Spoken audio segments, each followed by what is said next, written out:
Franca ka vënë në shërbim një raketë re të aftë për të mbajtur mbushje bërthamore, ndërsa Rusia pretendon për parimin në zhvillimin e armëve të gjeneratës së ardhshme mes tensioneve mes NATO-s dhe Moskës. Agjencia franceze për kurimet dhe teknologjisë të mbrojtjes njoftoi të martën se versioni i tretë i raketës balistike strategjike M51 e projektuar për të dyshuar nga nëndese me energji bërthamore është funksional dhe do të zëvendësojë dy versionet aktuale.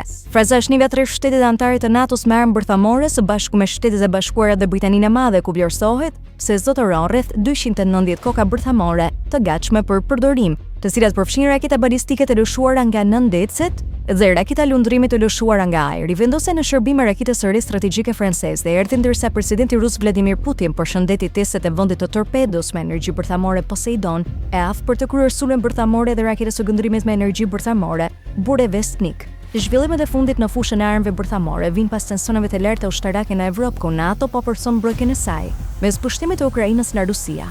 Moska kohët e fundit paralajmëroi për një përplasje të mundshme bërthamore me aleancën e udhëhequr nga SHBAD. Seria M51 është brezi 5 i raketave balistike të Francës dhe ka qenë në shërbim që nga viti 2010 me versionet M51.1 dhe M51.2, që aktualisht janë të vendosura në nëndecet e vendit. Krahasuar me versionet e mëparshme, raketa balistike M51.3 ofron një rrezë më të madhe veprimi, më shumë saksi dhe aftësi për të çarë mbrojtje. Ajo ka një rrezë veprimi deri në 10.000 kilometra dhe mund të mbajë 6 deri në 10 koka bërthamore.